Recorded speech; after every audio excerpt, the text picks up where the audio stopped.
नमो बुद्धाय दोस्तों स्वागत है आपका आवर प्राइड हमारा गौरव में। जब हम दक्षिण भारत के गौरवशाली इतिहास की बात करते हैं तो अक्सर चोल, चेर और पांड्य राजाओं के नाम हमारे सामने आते हैं। क्या आप जानते हैं वो किस वंश से ताल्लुक रखते थे? तो आज हम बात करेंगे नागवंश की। जी हाँ, नागवंश, जिससे ये सामर्थ्यशाली और शक्तिशाली राजा ताल्लुक रखते थे। आज के वीडियो में हम दक्षिण भारत के उन महान नाग राजाओं की अनकही कहानी जानेंगे जिनका संबंध न केवल बुद्ध धम्म से था, बल्कि जिन्होंने सिंधु घाटी सभ्यता से लेकर आज के आधुनिक भारत तक अपनी अमिट छाप छोड़ी है। आखिर कौन थे नागवंशी? क्या वे इस देश के मूल निवासी थे? आइए इतिहास के पन्नों को पलटते हैं और जानते हैं नाग राजाओं का वो सच जिसे शायद ही कभी मुख्य धारा में जगह मिली हो। तो सबसे पहले हम बात करेंगे चोल राजाओं की। दक्षिण के अधिकतर राज परिवार विभिन्न जनजातियों में पैदा हुए, जैसे चेर, चोल, पांड्य, कदंब। एच.एल. कोसारे चोलों की नाग उत्पत्ति पर प्रकाश डालते हुए बताते हैं कि उर्गपुर यह नागों का दक्षिण प्रदेश का नगर था। इस विषय में महत्वपूर्ण जानकारी उपलब्ध है। टॉलमी ने दक्षिण चोलों के मुख्य नगर का नाम ऑर्थौर बताया है। ऑर्थौर सारे नागों की राजधानी था और यह शोरतई के अंतर्गत था। शोर शब्द तमिल भाषा के सोर या चोल का समानार्थी है।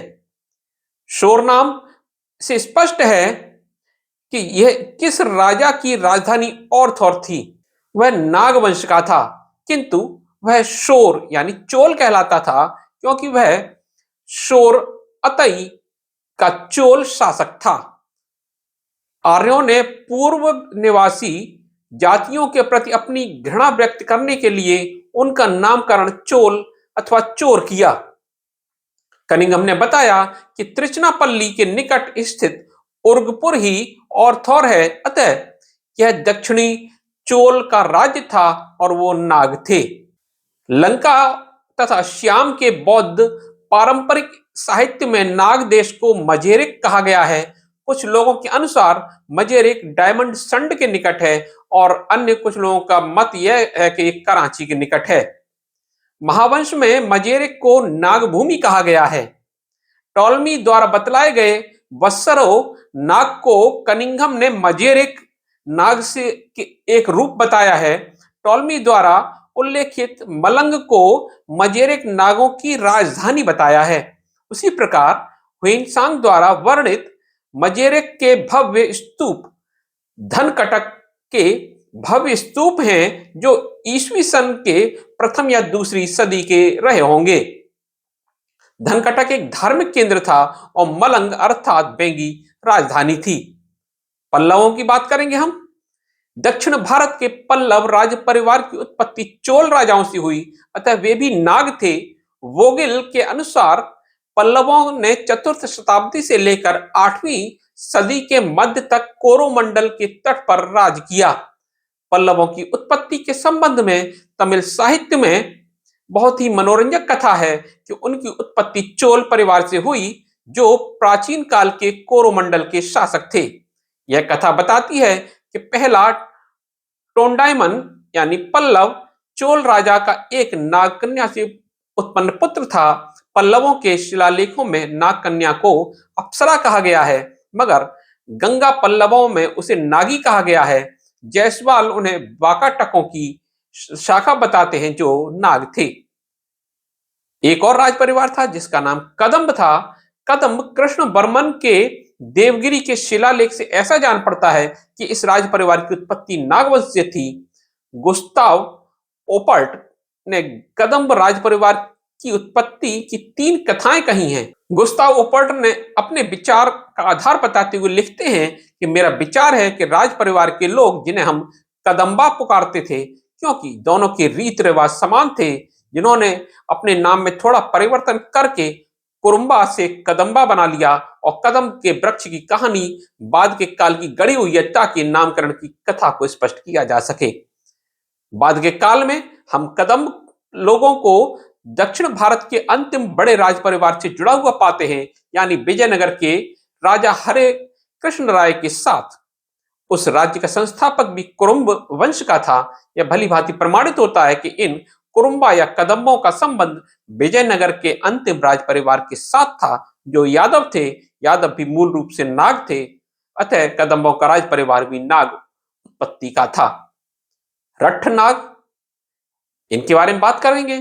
एन के दत्त के अनुसार ईरानी गोल सिर वाले थे, वे रट्टिक अथवा रट्ठ कहे जाते थे, जिसका उल्लेख अशोक के शिलालेख में प्राप्त होता है। यह रट्टिक या रट्ठ शब्द ईरानी भाषा के रथाइस्त का बदला हुआ रूप है। रथाइस्त लड़ाकू लोग थे। हुल्स के पैतैनिक की समानता पेरिप्लस के आरत्योई और पंजाब के अरठ से है। यह अरठ कौन थे? भूमिदत्त जातक संख्या 543 में यमुना नदी के दक्षिण में यमुना नगर के नागों का उल्लेख है। यह नाग गण का राजपुत्र भूरिदत्त ब्राह्मण मार्ग का पुरस्कर्ता अरिट्ठ कनिष्ठ बंधु की निंदा करता है, जिसमें अरिट्ठ शब्द गणवाचक है। यह स्पष्ट है, कारण उस काल में स्त्री पुरुषों की पहचान सामान्यतः गण संज्ञा से होती थी। दक्षिण भारत में रट्ठ लोगों का एक नाग परिवार था। इसके प्रमाण पाली साहित्य में मिलते हैं। शंखपाल जातक में इस नाम का एक पात्र है। वह महिंसक रट्ठ का नाग राजा था। महिंसक रट्ठ में शंखपाल नाम का एक तालाब था, जिसमें से कंडा पंडा नाम की नदी का उद्गम होता था। पाली महिंसक रट्ठ दक्षिण का एक जनपद था। महिंसक रट्ठ अथवा महिंसक राष्ट्र का अर्थ स्पष्ट है, मगर उस देश के लोग केवल रट्ठ के नाम से जाने जाते थे। शंखपाल जातक का उल्लेख संभवतः मौर्य साम्राज्य के पूर्व का रहा होगा। इन रट्ठ लोगों का राजा शंखपाल नाग था। यह सुस्पष्ट है कि महिंसक नाग रट्ठ नाग परिवार से संबंधित था। यह महिंसक कर्नाटक है, क्योंकि यह शंखपाल नाग बहुत आदरणीय समझा जाता था। इसी कारण से उसे महानाग पुकारा जाता था। कल्हण ने अपनी राजतरंगिणी में नागवंशी राजा ललितादित्य, जो कश्मीर का राजा था, की दिग्विजय का वर्णन किया है। उनका शासनकाल 724 से 757 ईस्वी है।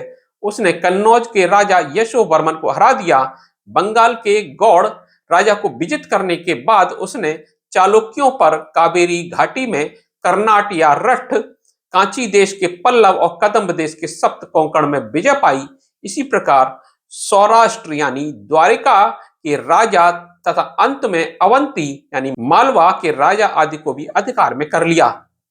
इन देशों में से कर्नाट देश में रट्ठ परिवार में रट्ठा नाम की रानी राज्य करती थी।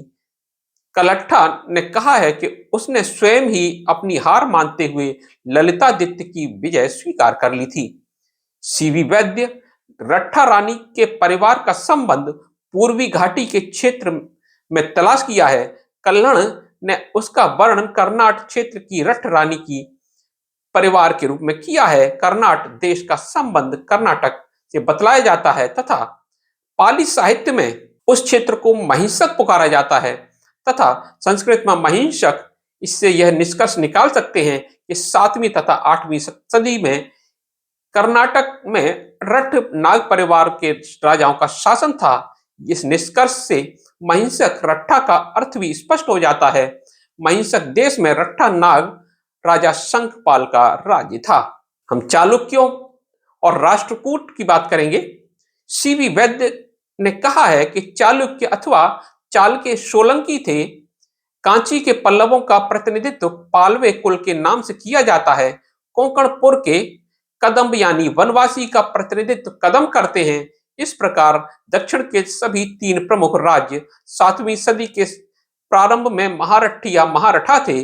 दूसरे शब्दों में प्रकृति अथवा मिश्रित महाराष्ट्री भाषा बोलने वाले मूल रूप में गोदावरी के चारों ओर के देश पर अधिकार जमाए हुए थे। इससे ये बात स्पष्ट हो जाती है कि चालुक्य, पल्लव और कदम्ब राज परिवार मूल रूप से मराठी भाषी लोग थे और उनकी भाषा महाराष्ट्री प्राकृत थी। राष्ट्रकूट राज परिवार यदुवंश अथवा भोज परिवार से संबंधित था, जो मूल रूप से नाग था। वास्तव में राष्ट्रकूटों के राज परिवार का 8वीं सदी में उत्थान हुआ। राष्ट्रकूटों के यदुवंश से संबंध के प्रमाण खारेपतन, सांगली और वारधा के शिलालेखों में मिलते हैं। वारधा के ताम्रपत्र में यह कहा गया है कि राष्ट्रकूट रट नाम के राज परिवार से संबंधित है, जिसका संबंध यदुओं की सत्य की शाखा से है। रठ का राष्ट्रकूट नाम का एक पुत्र था, जिसके नाम के पीछे परिवार के ने राष्ट्रकूट नाम प्राप्त किया। इन राष्ट्रकूटों की उत्पत्ति भोजों से हुई, क्योंकि सातवाहनों का एक सहयोगी परिवार था जो मूल रूप से नागवंशी था। चालुक्य व कदम्ब स्वयं को हरिति पुत्र या मानव गोत्री कहकर पुकारते थे। जिस प्रकार की सातवाहनों की मूल भाषा चुटकुल पुकारी जाती थी, उसी प्रकार चालुक्यों का संबंध सातवाहन अथवा भोजों की एक शाखा के रूप में प्रमाणित हो जाता है। लंका के आदिवासी मूल रूप में बेद्दा और वेदायत थे। वे प्रारंभ में मालाबार से लंका चले गए और स्वयं को नाग पुकारने लगे। उन्होंने लंका के उत्तरी भाग को नागदीप नाम दिया। वे नाग लोग मलवई के नायरों के पूर्वज हैं। नय संस्कृत नाग का प्राकृत रूप है। संगम युग के तमिल साहित्य और कालील अत्तिरयनायर के वर्णन में मौर्यार यानी मौर्य का उल्लेख है। इस बारे में भाष्यकार अपने विचार प्रस्तुत करते हुए लिखता है कि मौर्यार सार्वभौमिक सम्राट थे तथा वे विद्याधर नाग थे, जिन्होंने मौर्यों को नाग पुकारा है। इसी संगम साहित्य में मौर्यों के साथ साथ नंदों के नाम का भी उल्लेख किया गया है। संगम साहित्य में मोहर लोगों के नाम का भी उल्लेख है। अगला राजवंश था कश्यप या मानव्य गोत्र। ये नागवंशी थे। नागवंशी अपने नाम के आगे अधिकतर नाग, दित्य, दत्त, नंदी, मित्र, सेन और पीड़ शब्दों का प्रयोग किया करते थे। मगर मुख्य बात है कि वे अधिकतर स्वयं को कश्यप अथवा मानव्य गोत्री भी कहते थे। महाभारत की एक कथा के अनुसार, जिसमें दक्ष ने अपनी 13 कन्याओं का विवाह कश्यप ऋषि से कर दिया था, उसमें एक कन्या का नाम कद्रु था, जिससे नागों की उत्पत्ति हुई। स्पष्ट है, इसी कथा के आधार पर नागराज परिवार स्वयं को कश्यप गोत्री बताते थे। जैनों के 24 तीर्थंकरों में से 22 कश्यप गोत्री थे, यानी नेमि और मुनि सुव्रत को छोड़कर। जबकि यादववंशी होने के कारण नेमि भी नाग ही थे। अतः कहा जा सकता है कि जैन परंपरा का संबंध आदि से अंत तक कश्यप नागों के साथ था। 23वें तीर्थंकर पार्श्वनाथ का विशेष नाग चिन्ह था। वे नाग परिवार में पैदा हुए और उर्गवंशी थे। विद्वानों का विचार है कि कश्यप कोई प्रसिद्ध जैन मुनि थे। आदि पुराण के अनुसार जिस उरग नागवंश में पार्श्वनाथ का जन्म हुआ, उसका संस्थापक कश्यप उपनाम मध्वा था। 10वीं तथा 11वीं सदी के अभिलेखों में नागवंशी राजाओं द्वारा कश्यप गोत्री होने का दावा करने के पर्याप्त प्रमाण प्राप्त हुए हैं। पंजाब का मुल्तान शहर अनेक नामों से जाना जाता है, किंतु उसका अति प्राचीन नाम कश्यपपुर होने की बात कनिंघम ने की है। कश्यपपुर की स्थापना कश्यप ने ही की थी। कश्यप के पश्चात उनका ज्येष्ठ पुत्र दिति से हुआ दैत्य हिरण्यकश्यप राज्यारूढ़ हुआ। उसके पश्चात उसका पुत्र प्रहलाद और उसके बाद उसका पुत्र वाण कश्यप राज्य के वारिस बने। उसी समय कृष्ण ने वाणासुर का वध कर अपने पुत्र सांव को कश्यपपुर का राज्य दिया। कनिंघम ने नागराज एलपत्र के तालाब का साम्य हसन अब्दाल के झरने से किया है। बताया जाता है कि नागराज एलपुत्र के देह का विस्तार तक्षशिला से बनारस तक विशाल था। उनकी देह के विस्तार का अर्थ है उनका राज्य तक्षशिला से बनारस तक फैला हुआ था। इसी को चक्रकोट के अभिलेख में एलवुर्ग कहा है, अर्थात कश्यप और कद्रु का वरिष्ठ पुत्र नाग एक एलपुत्र ही होगा। नागों की भूमाता और हरिति की उपासना की जाती थी। सिंधु घाटी में प्राचीन नगरों से भारी मात्रा में मातृ देवी की मूर्तियां खुदाई में मिली हैं। क्रेट में खोदी गई मातृ देवी की मूर्तियां भी भिन्न प्रकार की प्रतीत नहीं होती। यह ऐसी हैं जैसे कि मोहनजोदड़ो में तथा 1926 में बिहार के बक्सर में एक स्थान से आधुनिक तल से 52 फुट नीचे और मौर्य काल के 13 फुट नीचे से खुदाई की गई जो सिंधु घाटी की सभ्यता के उक्त क्षेत्र में फैलाव को दर्शाती है। वगडेल के अनुसार आर्य पूर्व मातृदेवी की पूजा को बाद में काल में गंगा घाटी में बसे आर्यों में प्रतिष्ठा प्राप्त हुई और इसकी मातृदेवी की प्रतीक श्री मां, अदिति, पृथ्वी, श्री लक्ष्मी, गजलक्ष्मी के रूप में पूजा होने लगी। ईस्वी पूर्व तीसरी सदी की गोलाकार पत्थर की अनेक मूर्तियां मातृदेवी तक्षशिला, कौशाम्बी, मथुरा, राजघाट, रोपड़, बसाड़ यानी वैशाली, जिसमें नग्निका विभिन्न प्रकार की हैं। जॉन मार्शल के अनुसार गोलाकार शिला पर अंकित नग्निका उर्वरता की प्रतीक देवी थी जो भूमाता अथवा पृथ्वी रही होगी।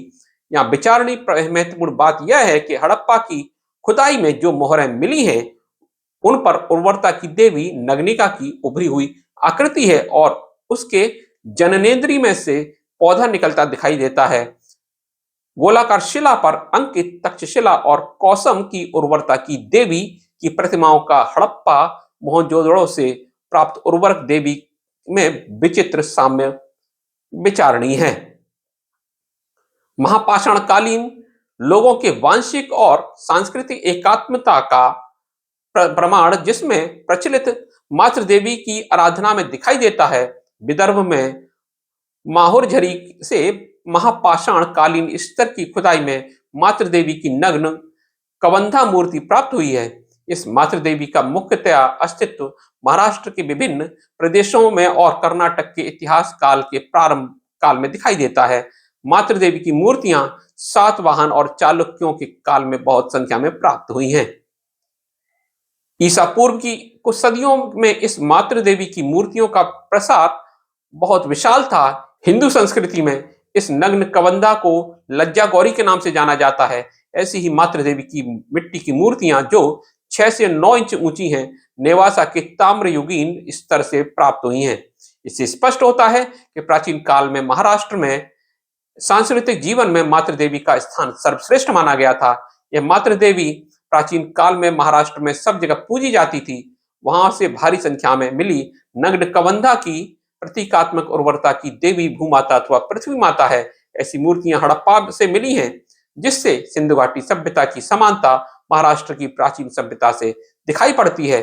उसी के साथ तक्षशिला और कौसम उपलब्ध हुई भूमाता की नग्न मूर्तियों का भी महाराष्ट्र से साम्य दिखाई पड़ता है। इससे प्रमाणित होता है कि सिंधु घाटी सभ्यता के सृजनकर्ताओं की सभ्यता का संबंध महाराष्ट्र के लोगों के साथ भी था जो सातवाहन, चालुक्य, कदंब आदि के पूर्वज थे, जिनका संबंध महापाषाण सृजक नागों के साथ था। संभवतः सिंधु से सिंधे, सेंडे या सिंधिया शब्द की उत्पत्ति हुई जो सिंधिया महाराष्ट्र के शासक रहे जो महापाषाण युग के नाग शासक होंगे।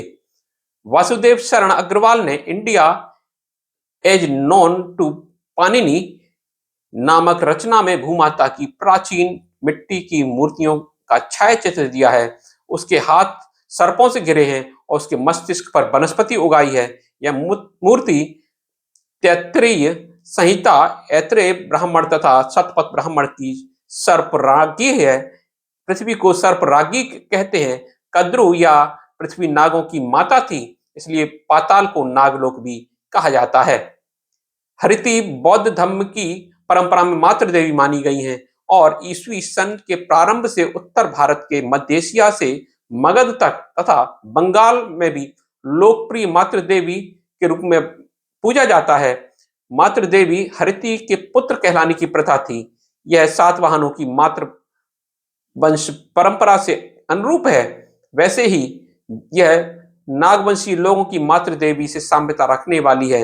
उस काल में महाराष्ट्र में बौद्ध धर्म का अत्यधिक प्रभाव था।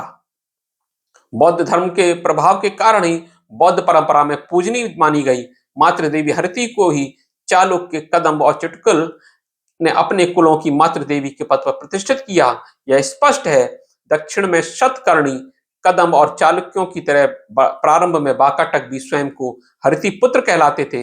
यह डॉक्टर बीवी मीराशी ने सूचित किया है। भले ही बृहद कथा शालिवाहन राजकुमार की उत्पत्ति पैठान की ब्राह्मण कन्या तथा नागराज शेष से बताती है, मगर वास्तव में शालिवाहन राजकुमार पश्चिमोत्तर पंजाब के शालिवाहनपुर से आया था। वह अंधक तथा आंध्र जनजाति और वहिका का टका नागवंश से था।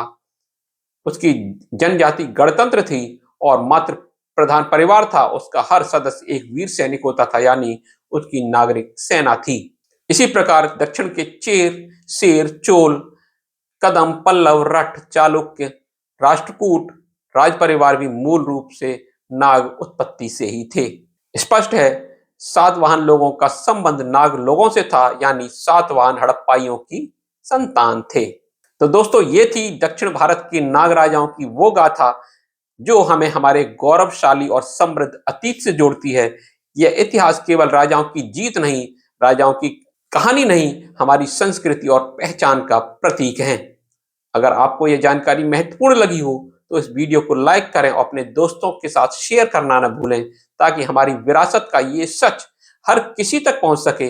आपके इस विषय पर क्या विचार हैं, हमें कमेंट बॉक्स में जरूर बताएं। ऐसे ही अनसुने ऐतिहासिक तथ्यों और गौरवशाली कहानियों के लिए हमारे चैनल को सब्सक्राइब करें। मिलते हैं अगले वीडियो में एक और नई और सच्ची कहानी के साथ। तब तक के लिए नमो बुद्धाय।